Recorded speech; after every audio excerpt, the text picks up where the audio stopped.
Welcome to this LEX 18 Digital Conversation. I'm Dia Davidson. March is Colorectal Cancer Awareness Month. So what are the things that you need to know to protect yourself against the second leading cause of cancer deaths here in Kentucky?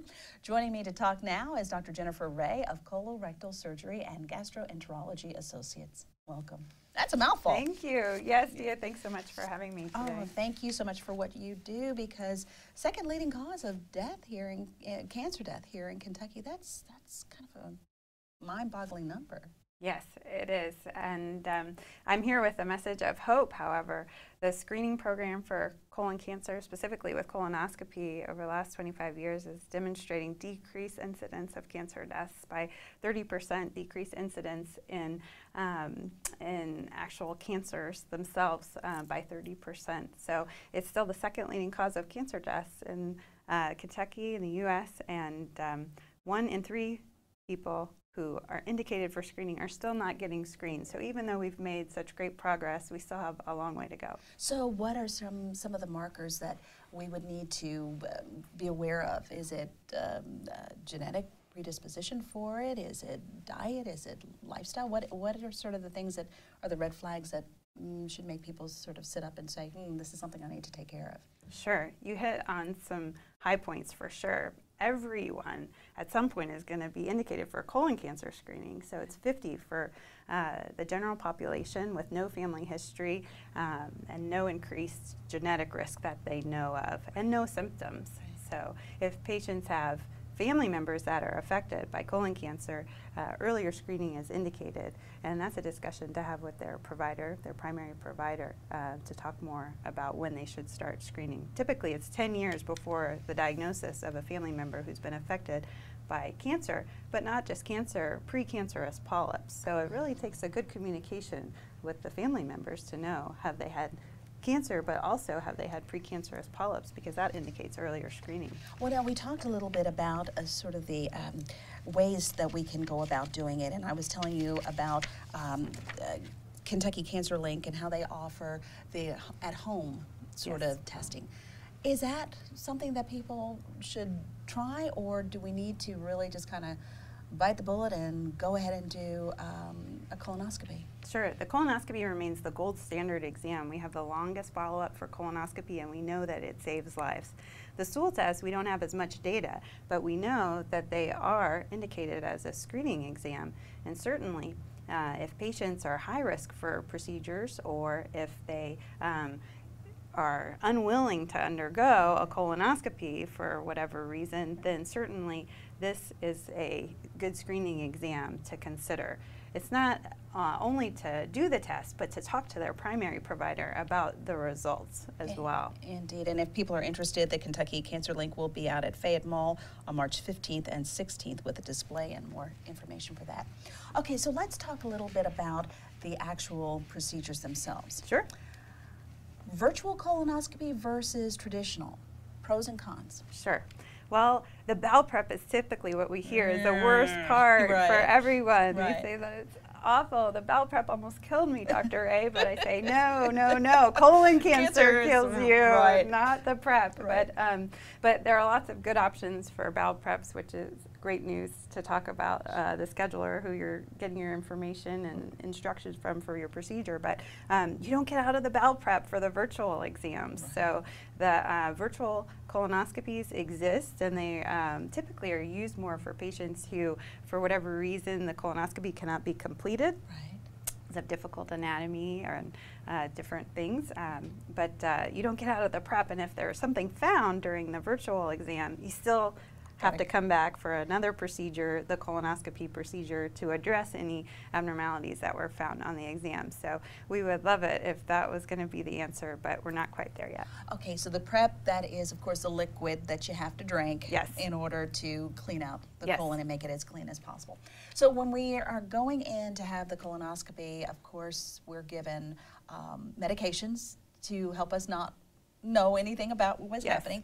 Yes. People are, we've heard in the news with Michael Jackson, the propofol, but it is administered safely in Yes, by licensed providers. Exactly. Yes. So it is a safe thing. And you were saying that if a polyp is found, it can be removed right then and there, right? Yes. Typically, if it's not too big to remove with the colonoscopy, the polyps that we find, we remove. We'll send them to a pathologist to look at under the microscope, and the patients and their providers will get those results with recommendations for follow-up just a few weeks. Indeed. And then the thing is, though, there are always risks with any surgical procedure, but if there were ever a problem, people would be taken care of, and it wouldn't cause any great concern, right? Well, the good news is it's less than 1 in 10,000 chance of even having a minor complication during an endoscopic procedure. So it's very, very, very low. And usually people will talk about those, you know, my granny or my aunt who had their colon got nicked or during the colonoscopy. But good news is that is extremely rare. In our practice, we have 5 colorectal surgeons and 3 gastroenterologists performing the procedures. We have the highest level of safety ratings from the American Society of Gastroenterology and Endoscopy, so we have been inspected by the state. Our outcomes are all reported with very high marks for safety and quality, so we're very excited to provide the service to the community. You mentioned endoscopy. Of course, that's going through the esophagus and checking to make sure the upper GI system. Yes, upper endoscopy. Upper endoscopy. Do you have to do a prep for that as well? Typically, no prep is indicated for the upper endoscopy procedure. Do you have to get them at the same time, colonoscopy and endoscopy, or is that sort of specific to symptoms? The upper endoscopy is typically performed for symptoms, evaluation of symptoms. There are no screening recommendations for stomach cancer currently in the U.S. The incidence is very low here in our country. Okay. Insurance. Yes. This can be a costly endeavor, but it can be costly in 2 ways, financially and, of course, with the outcome, a negative outcome of death if we don't get it done right. Sure, certainly. The Affordable Care Act, however, has mandated that insurers cover screening for colon cancer at 100%. So if there is insurance and the patient has an insurance policy, they are mandated by federal law now to cover that test by 100%. So even if there is a deductible, which can be high, I encourage patients to talk to their providers about scheduling the exam if the cost is an issue, because typically there's zero out of pocket for colon cancer screening. So it's maybe a 2-day downtime and then you're back up and rolling? Well, we actually have patients that will work the day before, knowing they're going to be drinking clear liquids and do their prep after work. And then the day of the procedure, if sedation is administered, no work is done typically, after the procedure, after sedation, medicine, and then back to usual activities the next day. So there are options to do no prep at all. There are patients that elect no prep, to do no sedation for the procedure. So no anesthesia, no sedation, awake, interactive, having a great conversation with the endoscopist about all the findings, and no driver is required, and then they can leave the procedure and drive themselves to wherever they would like to go. But isn't it painful though?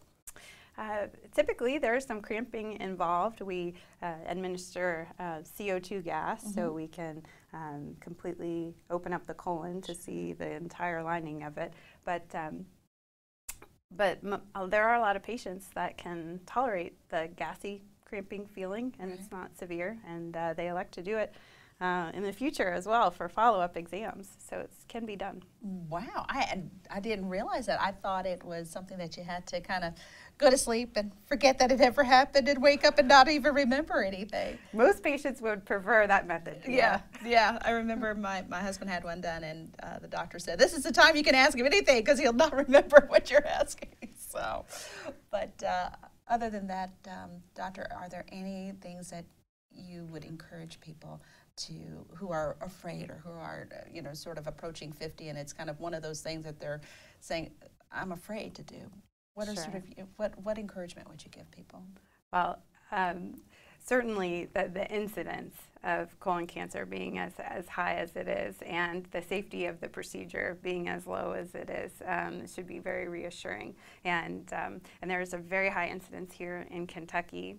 Talk to family members about their results from colon cancer screening from their prior studies, because odds are when you start talking about these things, you learn more about things in your family, and maybe not even colon, but other cancers as well. So encourage them to talk, find out, and then and come in and get screened. Doctor, thank you so very much for stopping by, and thank you for watching this LEX 18 Digital Conversation. Be sure to watch more conversations on lex18.com. I'm Dia Davidson. Until next time.